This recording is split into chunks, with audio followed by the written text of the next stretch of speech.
Obviously, we're in an environment where, certainly when it comes to Iran, things could change. This is why I'm asking, like, we're going to have to timestamp ourselves in some kind of a way. I mean, also actually when it comes to Hungary, because there's been like some crazy stuff happening. I'm excited to learn all about it. I did not even do a single minute of research for that. I'm like, this is the part of the podcast where Lenny will talk. I will say I didn't do any research for the Iran part because I'm like, I'm sure you have all the polls. So I have so much polling.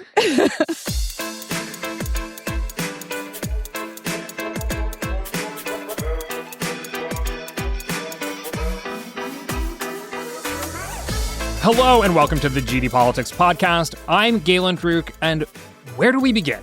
We've got election results worth digging into. On Tuesday, Democrats scored their biggest overperformance in a special congressional election since 2024. That was in the race to replace Marjorie Taylor Greene in Georgia's 14th Congressional District, where a Republican won, but with a 25-point shift to the left. The same night, the Liberal candidate in Wisconsin's Supreme Court election won by, checks notes, 20 points.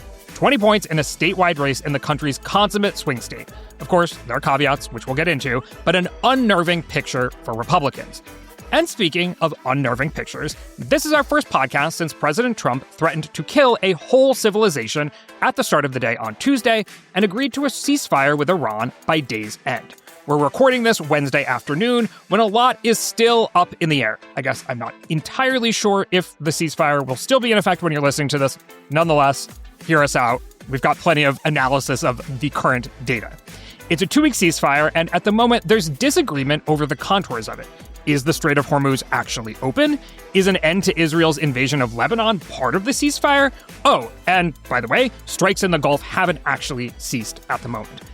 And that's before we get into the incompatibility of the American and Iranian plans for a longer-term agreement.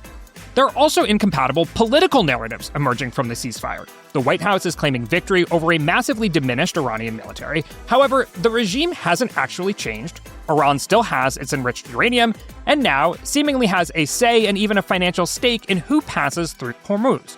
So here with me to talk about this all and more is head of research at 50+1, Mary Radcliffe. Welcome to the podcast, Mary. Hey, Galen, how you doing? You know, I'm doing pretty well. Maybe as you can tell from that intro, I'm wired today. We got a lot to talk about. I mean, a whole civilization didn't die yesterday, so that's good. Good. And also here with us is senior data scientist at The Washington Post, Lenny Bronner. Welcome to the podcast, Lenny. Jona podkivanok, Galen. Was that you trying out your Hungarian on the GD Politics podcast? It's been a long time, but yeah. Is it the first? I think it must be a first. I'm sure that this is the first time someone has spoken Hungarian on the GD Politics podcast, but that is a preview of what else is on the docket for today. There is an upcoming election this Sunday in Hungary, and MAGA has taken a particular interest in it. The establishment in Europe has taken a particular interest in it because it is an important test of strongman politics in Europe. And also, if we have time, it's been a minute, but we have a good data, bad data, or not data question on polling showing Virginia Governor Abigail Spanberger floundering in approval polls after a 15-point victory last fall. All right, are you ready for our tour of the world today, I guess? We're going to, start in Iran, then go to Wisconsin, then Georgia, then Hungary, then the maybe state, back not to the Virginia. Country, though, right? Georgia the state, not the country. Although I'm sure, maybe someday I'll find myself on vacation in the Caucasus and we'll do a Georgian politics podcast, and we won't be talking about John Ossoff and Brian Kemp and Raphael Warnock. Or maybe for some reason we will. Or maybe for some reason we will. Okay, I'll start off by saying that none of us are flies on the wall in the White House, nor are we sourced the way that Maggie Haberman and Jonathan Swan are at the New York Times. But I will say there seems to be enough leaking lately in the White House that you might even be able to get a clear picture of what is going on behind the scenes. Nonetheless, we have some insight into the political situation that Trump has been facing here at home. So, Mary, let's start with you. What do you make of the motivations behind Trump's escalation and then ceasefire agreement? Oh, we'll start off with a really easy one, huh? Yeah. Can you please tell me what was going on in the Oval Office yesterday, or we're recording this on Wednesday, Tuesday, as the world watched? Yeah, far be it for me to understand fully the motivations of the president of the United States. I don't know that anyone can claim to do that. I mean, I think when you look at what was going on with the escalation and the ceasefire agreement, it seems to me that Trump was attempting to escalate this conflict, hoping that higher pressure would push Iran into making a deal, which ultimately is sort of what happened here. I don't love being in a position where I'm like, oh, it's all bluster, because I think the things that the president was saying were pretty dire and bleak. But to some degree, I think it was a little bit all bluster. I think that you can see that in the fact that the deadline moved over and over and over again. Just keep pushing forward that deadline until you have a moment where you can declare some sort of victory. But it seemed like Trump got it in his head that whatever this was, it needed to end soon. Because it seemed like on Sunday he decided that Tuesday was the day, and then Tuesday morning he decided that Tuesday really was the day, and then there was some sort of tentative ceasefire by the end of the day, which makes me believe that they were feeling the political pressure in the White House. Oh, yeah. I mean, the polling on this for the president is dire. So we published an article at 50+1 a couple of days ago looking at Donald Trump's approval rating on various foreign policy related issues. So we sort of wanted to get a sense of like, where was his approval rating on Venezuela around the time of the Maduro capture? Where was his approval rating on Iran last summer during Operation Midnight Hammer? And you can clearly see that the current conflict stands out as uniquely bad for the president. So during like Operation Midnight Hammer, for example, his approval rating was underwater by a couple of points, like around -6 on that, but it stayed there at -6 the whole time, which is well above his overall job approval rating, which was around -12 at that time. This time, though, if you look at what happened, the pollsters started asking about Iran again in around January when it started to be discussed more in the news. There's sort of a gap of time where no one was talking about Iran, so pollsters weren't asking about it. And at that time, his approval started off at around -12 or so in February. Again, about 5 points better on net than his overall job approval rating. From the day the strikes began, which was February 28th, up until yesterday, Tuesday, which is when we published the article, that net approval rating just smashed down. It fell 14 points in a month. I don't think I've ever seen that quick of movement maybe since 9/11 on any particular issue for any president. It's really stunning to look at that chart. So yeah, he's feeling the pressure here at home. Do we have any early polling on this ceasefire, which I acknowledge would be extremely early? And if we have it, it's only because, I don't know, YouGov was in the field in their, cyber panel throughout the night or something like that? Yeah, I checked YouGov, but they didn't have anything up on this. Okay. They were polling about going to the moon.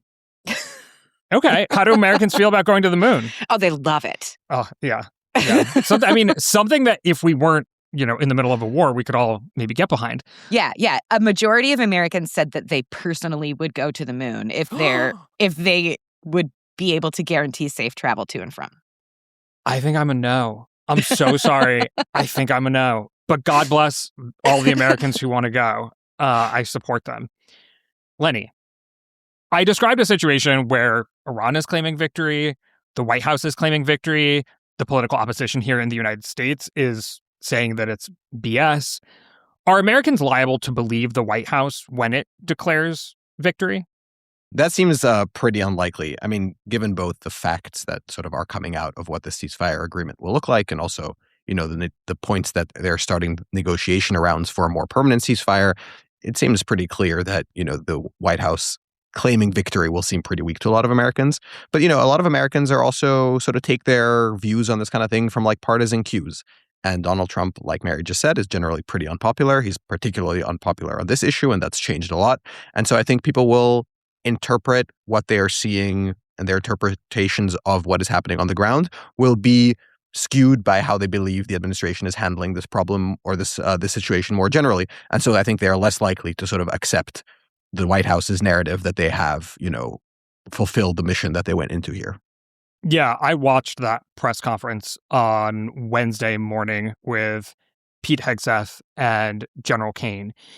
And it was written for maximum like mission accomplished vibes. You had the general talking about how much food and coffee they had consumed during the duration of the mission and how much nicotine. And it was a little almost like a commencement speech. I was like, oh, it wasn't really about getting the nuclear material. It was about like the nicotine pouches that we consumed along the way. Yeah, I was like, wait, what is going on here?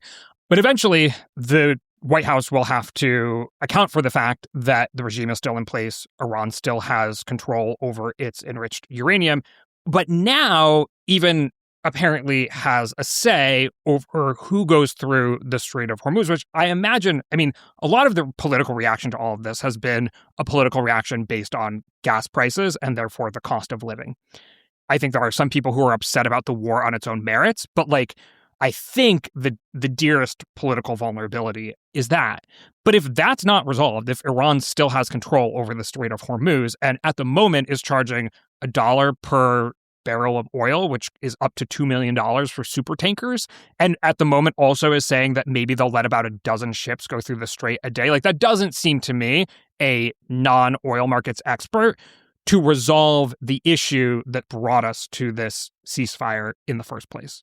Yeah, and I just want to throw in some polling data on this like idea of declaring victory too, because like one of the things that's been tricky about this conflict is I think it's been difficult for Americans to really understand what the goals and motives are here. And I don't usually do this, but because this is such a like evolving situation, I'm going to timestamp whatever polls I'm referencing here of like when they were actually conducted so you could put them in the timeline if you're trying to figure out what's going on. So in a YouGov Economist poll that was conducted from April 3rd through 6th, so this is in the period of time where we were in our 2-week window up to the alleged Bridge Day.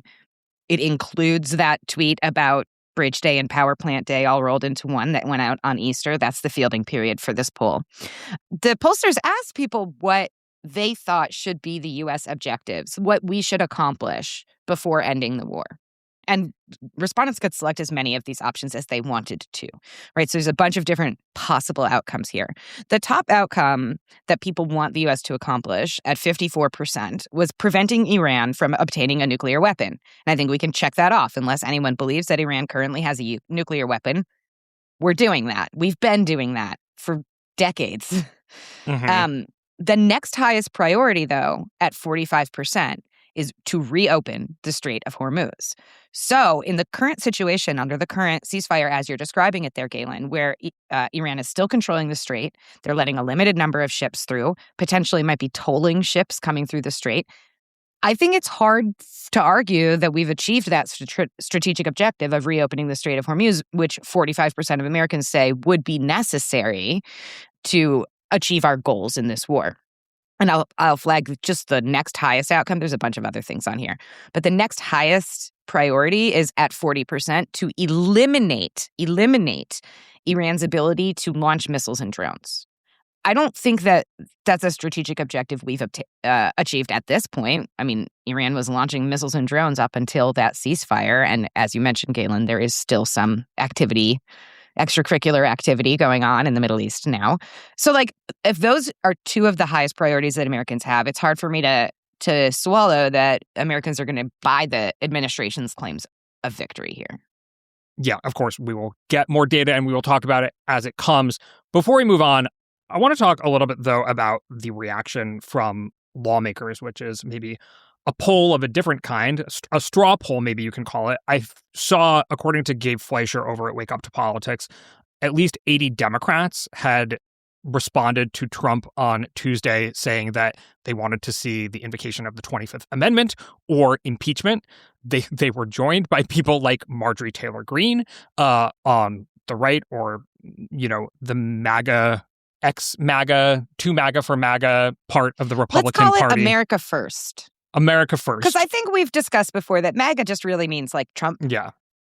I think America First is the label for where Marjorie Taylor Greene is. She's not MAGA.